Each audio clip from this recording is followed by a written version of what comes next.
Genesis chapter 24. Now Abraham was old, advanced in age, and the Lord had blessed Abraham in every way. Abraham said to his servant, the oldest of his household, who had charge of all that he owned, "Please place your hand under my thigh, and I will make you swear by the Lord, the God of heaven and the God of earth, that you shall not take a wife for my son from the daughters of the Canaanites, among whom I live.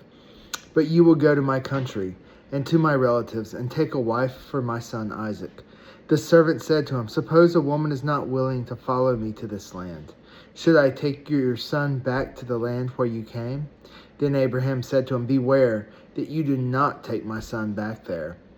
The Lord, the God of heaven, who took me from my father's house and from the land of my birth, and who spoke to me and who swore to me, saying, 'To your descendants I will give this land.' He will send his angel before you, and you will take a wife for my son from there.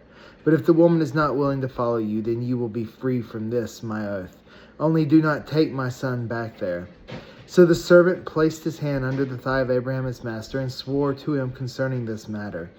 Then the servant took 10 camels from the camels of his master, and set out with a variety of good things of his master's in his hand. And he arose and went to Mesopotamia, to the city of Nahor. He made the camels kneel down outside the city by the well of water at evening time, the time when women go out to draw water. He said, "O Lord, the God of my master Abraham, please grant me success today, and show loving kindness to my master Abraham. Behold, I am standing by the spring, and the daughters of the men of the city are coming out to draw water. Now may it be that the girl to whom I say, 'Please let down your jar so that I may drink,' and who answers, 'Drink, and I will water your camels also,' may she be the one whom you have appointed for your servant Isaac. And by this I will know that you have shown loving kindness to my master." Before he had finished speaking, behold, Rebekah, who was born to Bethuel, the son of Milcah, the wife of Abraham's brother Nahor, came out with her jar on her shoulder. The girl was very beautiful, a virgin, and no man had had relations with her. And she went down to the spring and filled her jar and came up. The servant ran to meet her and said, "Please let me drink a little water from your jar." She said, "Drink, my lord." And she quickly lowered the jar to her hand and gave him a drink. Now when she had finished giving him a drink, she said, "I will draw also for your camels until they have finished drinking." So she quickly emptied her jar into the trough and ran back to the well to draw. And she drew for all his camels. Meanwhile, the man was gazing at her in silence, to know whether the Lord had made his journey successful or not. When the camels had finished drinking, the man took a gold ring weighing 1/2 shekel, and 2 bracelets for her wrist weighing 10 shekels in gold, and said, "Whose daughter are you? Please tell me. Is there room for us to lodge in your father's house?" She said to him, "I am the daughter of Bethuel, the son of Milcah, whom she bore to Nahor." Again she said to him, "We have plenty of both straw and feed, and room to lodge in." The man bowed low and worshipped the Lord. He said, "Blessed be the Lord, the God of my master Abraham, who has not forsaken his loving kindness, and his truth toward my master is for me. The Lord has guided me in the way to the house of my master's brothers." Then the girl ran and told her mother's household about these things. Now Rebekah had a brother whose name was Laban, and Laban ran outside to the man at the spring. When he saw the ring and the bracelets on his sister's wrist, and when he heard the words Rebekah his sister saying, "This is what the man said to me," he went to the man, and behold, he was standing by the camels at the spring. And he said, "Come in, blessed of the Lord. Why do you stand outside, since I have prepared the house and have a place for the camels?"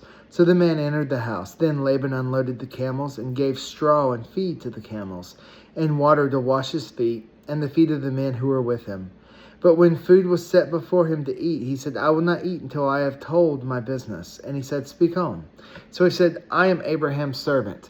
The Lord has greatly blessed my master, so that he has become rich, and he has given him flocks and herds and silver and gold, and servants and maids and camels and donkeys. Now Sarah, my master's wife, bore a son to my master in her old age, and he has given him all that he has. My master made me swear, saying, 'You shall not take a wife for my son from the daughters of the Canaanites, in whose land I live.'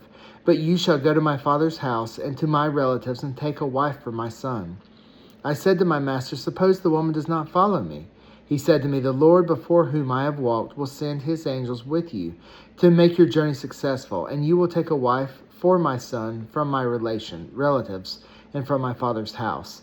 Then you will be free from my oath when you come to my relatives, and if they do not give her to you, you will be free from my oath." So I came today to the spring and said, "O Lord, the God of my master Abraham, if now you will make my journey on which I go successful, behold, I am standing by the spring, and may it be that the maiden who comes out to draw, and to whom I say, 'Please let me drink a little water from your jar,' and she will say to me, 'You drink, and I will draw for your camels also,' let her be the woman whom the Lord has appointed for my master's son." Before I had finished speaking in my heart, behold, Rebekah came out with her jar on her shoulder and went down to the spring and drew. And I said to her, "Please let me drink." She quickly lowered the jar from her shoulder and said, "Drink, and I will water your camels also." So I drank, and she watered the camels also. Then I asked her and said, "Whose daughter are you?" And she said, "The daughter of Bethuel, Nahor's son, whom Milcah bore to him." And I put the ring on her nose and the bracelets on her wrist. And I bowed low and worshipped the Lord and blessed the Lord, and the God of my master Abraham, who had guided me in the right way to take the daughter of my master's kinsman for his son. So now, if you're going to deal kindly and truly with my master, tell me, and if not, let me know, that I may turn to the right hand or the left." Then Laban and Bethuel replied, "The matter comes from the Lord, so we cannot speak to you bad or good. Here is Rebekah before you. Take her and go, and let her be the wife of your master's son, as the Lord has spoken." When Abraham's servant heard their word, he bowed himself to the ground before the Lord. The servant brought out articles of silver and articles of gold and garments, and gave them to Rebekah. He also gave precious things to her brother and to her mother. Then he said to the men who were with him, "Ate and drank and spent the night." Then he and the men who were with him ate and drank and spent the night. When they arose in the morning, he said, "Send me away to my master." But her brother and her mother said, "Let the girl stay with us a few days, say 10. Afterwards she may go." He said to them, "Do not delay me, since the Lord has prospered my way. Send me away, that I may go to my master." And they said, "We will call the girl and consult her wishes." Then they called Rebekah and said, "Will you go with this man?" And she said, "I will go." Thus they sent away their sister Rebekah and her nurse with Abraham's servants and his men. They blessed Rebekah and said to her, "May you, our sister, become thousands of 10,000s. May your descendants possess the gate of those who hate them." Then Rebekah arose with her maids, and they mounted the camels and followed the man. So the servant took Rebekah and departed. Now Isaac had come from going to Beer-lahai, for he was living in Negev. Isaac went out to meditate in the field toward evening, and he lifted up his eyes and looked, and behold, camels were coming. Rebekah lifted up her eyes, and when she saw Isaac, she dismounted from the camel. She said to the servant, "Who is that man walking in the field to meet us?" And the servant said, "He is my master." Then she took her veil and covered herself. The servant told Isaac all the things that he had done. Then Isaac brought her into his mother Sarah's tent. And he took Rebekah, and she became his wife, and he loved her. Thus Isaac was comforted after his mother's death.